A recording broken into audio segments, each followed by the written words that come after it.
Сайн байцгаана уу та бүхэндээ Бүгд найрамдах Энэтхэг улсын Дээлийн хотоос мэдчилж байна.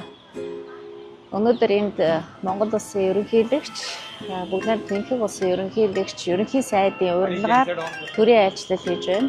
За энэ айлчлал нь бол Монгол Энэтхэгийн дипломат харьцаа тогтоосны 70 жилийн стратегийн түншлэл тогтоосны 10 жилийн давтсан энэ жил болж байгаагаар их онцлог. За Монгол Энэтхэгийн харилцаа 70 жилээр тогтохгүй гэртээ 2500 жилийн өмнөөс харилцаж байсан оюун санааны хөрш орнууд гэдгээр онцлог юм аа.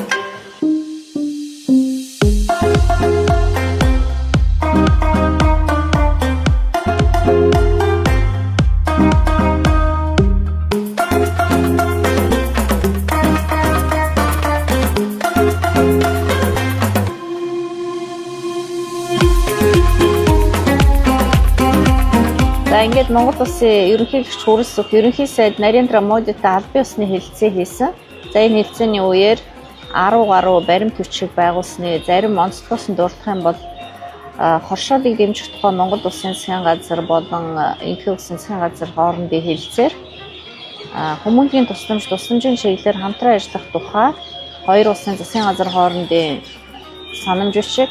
За жижиг зардал багтаа төслүүдэд Энэтхэгийн буцалтгүй тусламжийг чиглүүлэхэд хамтран ажиллах тухай хоёр улсын засгийн газар хоорондын хэлэлцээр за мөн богд хааны өвлийн ордныг хамгаалах сэргээн засварлах тухай хоёр улсын засгийн газар хоорондын харилцаа ойлголцсны санамж бичиг. За геолог ашигт малтмын салбарт хамтарч ажиллах тухай Монгол улсын ажилтны эрс байлгийн яам Энэтхэг улсын уул уурхай яам хоорондын санамж бичиг.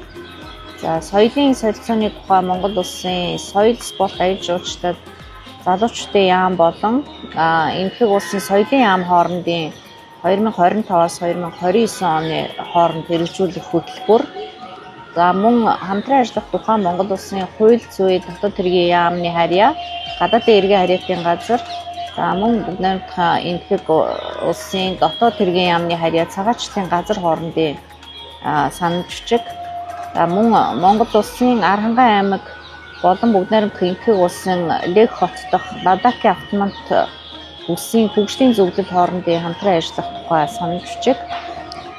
Цахим шилжилтийг нийт хүн амд хүртээмжтэй хэрэгжүүлэхэд чиглэсэн амжилттай туршлагуудыг харилцан хуваалцахад хамтран ажиллах тухай Монгол улсын цахим хөгжил инновац харилцаа холбооны яам болон Энэтхэг улсын цахим мэдээллийн технологийн яам хоорондын санамж бичиг гэх мэт одоо баримт бичгүүдийг байгуулсан. Харилцааны хувьд нэлээд ач холбогдолтой баримт бичгүүд болсон.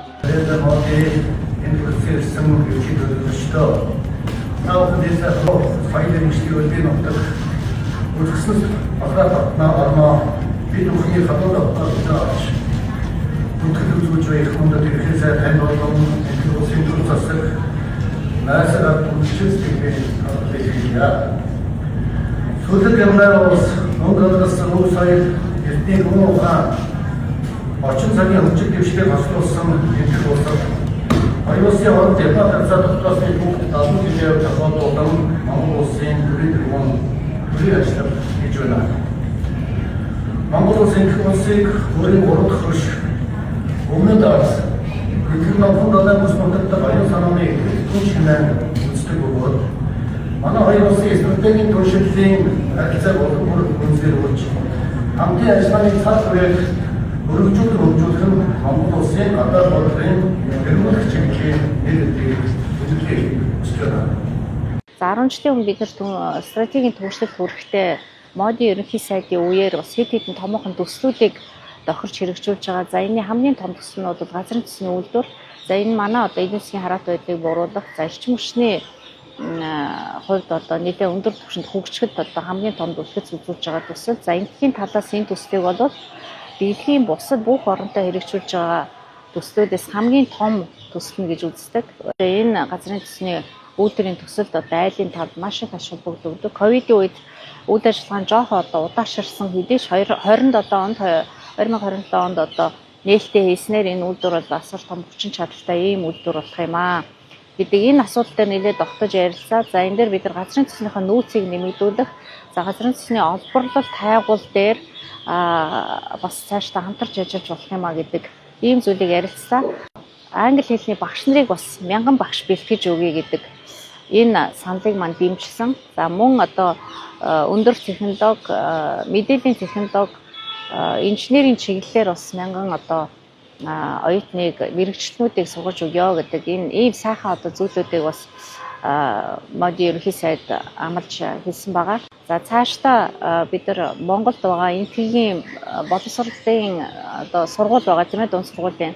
За энэ сургуулиа бид нар цаашдаа бас хөгжүүлж авч явах. За технологийн аутсорсингийн төвийг бас энэ том төсөл, энэ 3 төсөл за цаашаага Батлан хамгаалахын хамтын ажиллагаан дээр бас нэлээд олон салбараар бид нар хамтарч ажиллах ийм одоо санаачлалуудыг дэвшүүлсэн. За хоёр талаас бид нар хамтарсан стратегийн төвчлийнхаа хүрээнд хамтарсан мэдээлэл гаргаж байгаа. За энэ мэдээлэлтэй бол бүхэл одоо салбарын хамтын ажиллагааг дараагийн 10 жилд илүү өргөн үрээтэй, илүү бодиттой хамтарч ажиллах энэ зүйлүүдэд нарийн тусгаж хэрэгжүүлж энэ хамтарсан тохиолдолтой бол зарласан нэг онцгой байлаа.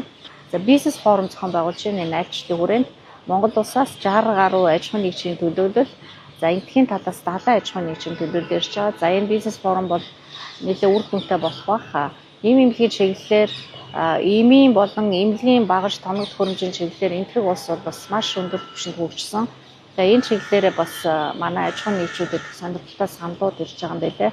За бусад IT буюу мэдээллийн технологийн чиглэл, хиймэл оюун ухааны чиглэлээр бас одоо шинэ стартапуудыг дэмжих залуу бизнесмэнүүдтэй хамтарч ажиллах сонирхолтой айлын талаас албаасаар бас тавьж байгаа. Тэгэхээр бас бизнес форум бас мэдээ хүлээлт өндөр байгаа. За иргэд хоорондын харилцаа буюу аялал жуулчлалыг хөгжүүлэх чиглэлд бид нар ахиц гаргах ёстой. Бид нар агаар ярилцааны хэлцээр бол байгуулсан байдаг. Тэр утгаараа дээли болон бусад орон нутагт шууд нислэг чартер захиалгах нислэгүүдийг бол эхлүүлэхээр ярьсан. Тэр энэ иргэд хоорондын харилцаа залуучууд бие биенийхээ ард түмэн, амьдрал, орчин үеийн техник, технологи тийм ээ хамтын ажиллагааг ирээдүйн одоо энэ улс орн авч явах залуучуудад танилцуулах хүрээнд модын ерөнхий сайд маш их санаачлалтай, өөрөө бас залуучуудаа нэлээд нөлөөтэй ерөнхий сайд. Тэр утгаараа хоёр орныхаа залуучуудыг хамтарч ажиллахыг нь одоо бодлогоор дэмжиж гэдэг ийм сайхан зүйлүүдийг ярьлаа.